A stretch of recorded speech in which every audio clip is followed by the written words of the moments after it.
How you doing, everyone? Scott back again with a CD and vinyl update. Kind of carrying on from last week, really try to keep on top of the new releases this year.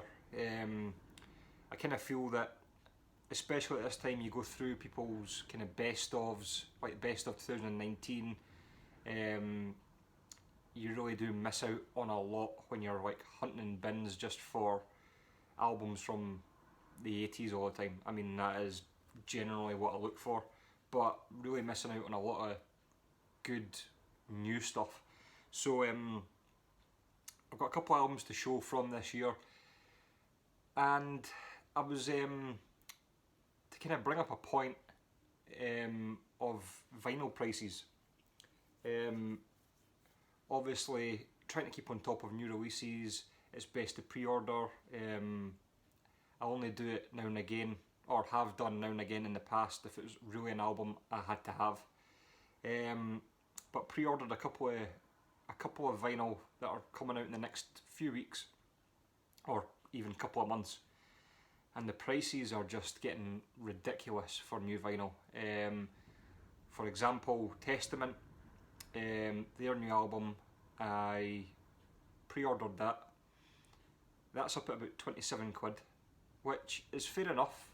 Testament have kind of proved themselves. There'll be a lot of kind of hype around that release.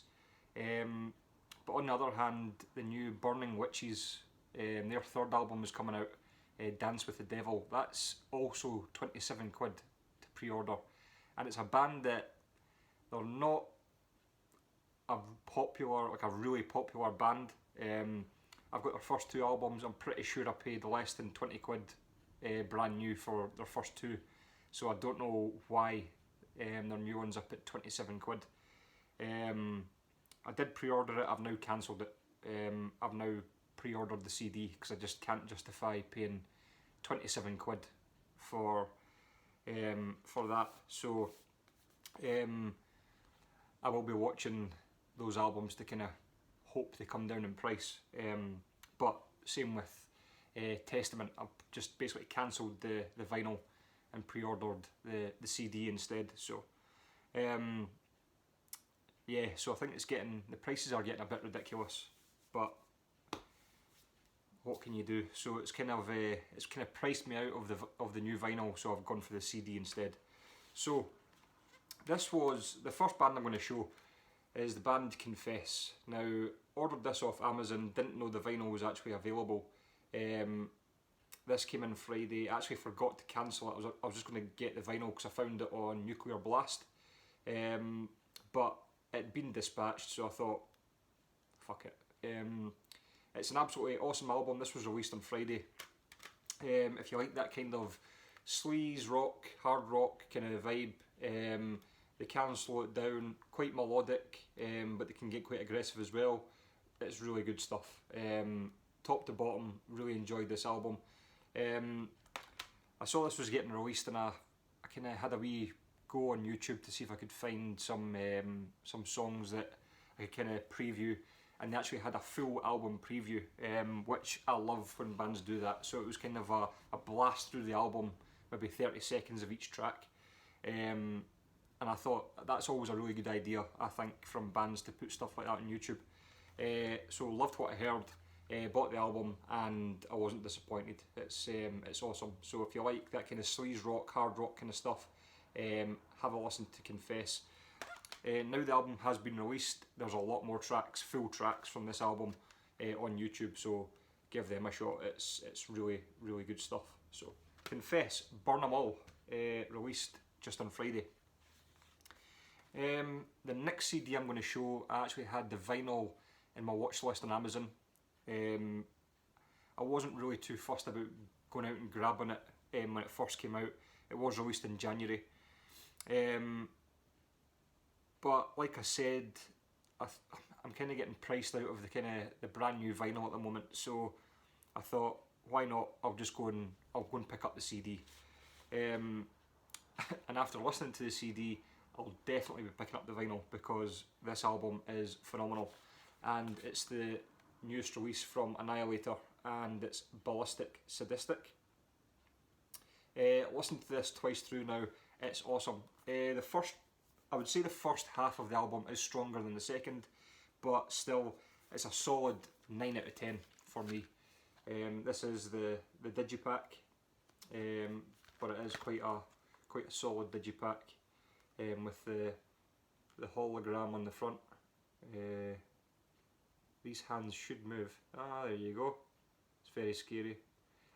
But yeah, I'm so glad I picked this up. Like I said, I'm kind of one of those people that I see the new stuff coming out, but maybe don't keep on top of what's been released. But I went and grabbed this, and I was not disappointed. This is just superb. Jeff Waters, as everyone knows, the engine behind Annihilator, and also does the guitar and vocals on this. I don't know if he's done vocals on other Annihilator albums. I was listening to the album, and I kind of read through the info on it and realised it was Jeff Waters doing the vocals, and he sounds phenomenal. Like I say, I don't know if he's done vocals on any other, or lead vocals on any other albums, but he sounds really good. Don't let Annihilator pass you by. This is awesome, so check it out. Right, onto the vinyl. Picked this album up today. I actually saw it on Amazon, and it was an absolute steal. It was a bargain, so I couldn't leave it, because it is one of the albums that you kind of see that Amazon don't really hold in stock, and you'll see beside it that it could be going for 140 quid, which obviously is ridiculous, but it is an import. So obviously Amazon UK have got some stock in, and it was going really cheap. So it's Wasp and Dominator. Originally released, I think, in 2007. Don't quote me on that, but this is the 2015 reissue. Like I say, I think it's a US import. Does come on the gatefold. And one of those kind of Wasp albums from the 2000s that is solid all the way through. I know people do kind of struggle with I would say post Crimson Idol Wasp, but I kind of lump this album in with Babylon, Dying for the World, Unholy Terror. I think they all kind of came out in succession, but it's a solid album all the way through. Standout track is definitely Take Me Up. That's the song I knew before I even heard this whole album. You've also got The Burning Man, Heaven's Hung in Black, Teacher. It is really good. You shouldn't be put off by 2000s Wasp. It's pretty solid. It's not going to blow you away, but it's definitely worth having. So people in the UK, I would have a look on Amazon. If you're after this album, it's going cheap, so you might not see it for this cheap for a good while, so pick it up while you can. Wasp, Dominator. I'll always pick up any Wasp on vinyl if it's going for a good price, so that's that. Right, next up, an absolutely superb album from UDO, and it's their 1991 release, Time Bomb. Phenomenal. This is the album that follows up Faceless World. I actually only picked Faceless World up maybe a few months ago. No, it was more than a few months ago, but I was saying in that video, I'm sure, that it's a lot more kind of thought out. It's melodic, it's got pieces in there that you wouldn't expect, and it really kind of holds your attention. This holds your attention for completely different reasons. It's just an all-out, just rocker. Absolutely superb album. Definitely a change in pace from Faceless World. Like I said, that's kind of like a more melodic, thought-out album. This is just, it's just balls to the wall heavy metal. and just some absolutely killer tracks. Thunder Force, Burning Heat, Metal Eater, Time Bomb, just superb stuff. Saw this on eBay, it was going really cheap, no one else was bidding on it, and I waited to the last second, jumped on it, and I got it for a really good price. And you don't normally see UDO albums going for, well, post 80s going for a good price, so had to jump on this. So if you've not heard this, give it a go. I'm slowly working my way through UDO's albums and I've not been disappointed yet. It's just phenomenal stuff. So check that out, UDO Time Bomb from 1991. Also with a hype sticker with their tour dates on it. So really, really good pickup. Sorry for the glare. Next up, this was released in, I think, yeah, 2018. I remember it coming out, didn't really pay much attention. I paid it much more attention when I saw it for £9 on Amazon. I actually grabbed this a couple of months ago, and it's Follow the Cypher. I think it's just self-titled, is it? Yeah, I think it's just self-titled, their first album. So this is kind of, I think they're Swedish. It's released on Nuclear Blast. Female fronted power metal. And like I said, saw this for, I think it was about £9, and I couldn't pass it up. I just thought, I'll grab it, I'll see what it's like. Really enjoyed it.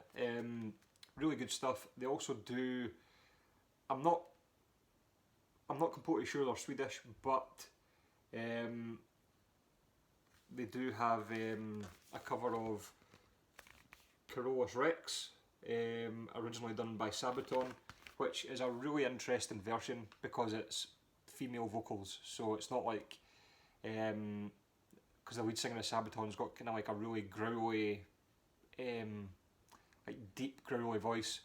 It's much more obviously feminine, so it's a really good take on it, and they do a really good version of it. So yeah, Follow the Cypher, really good stuff. It was just a bargain, so nothing wrong with that. Pick it up if you can, if you're a power metal fan. And the last one I'm going to show, also picked this up, I think it was either December or January.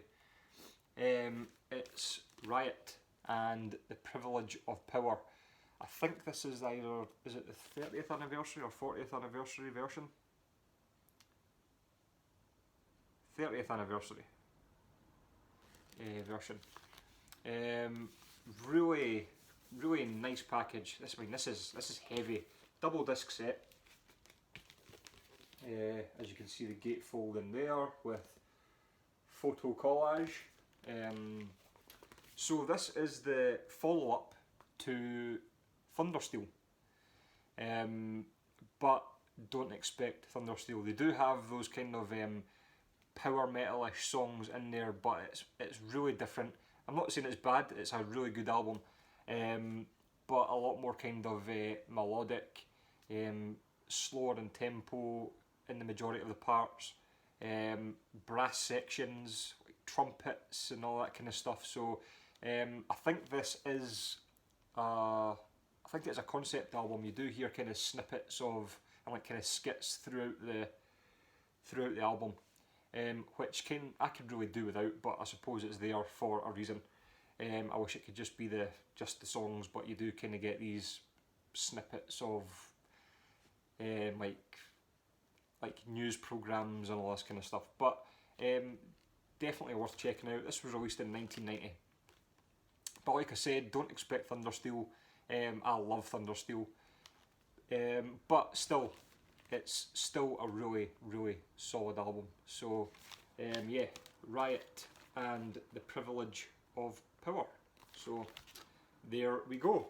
That is it. That is my update for this week.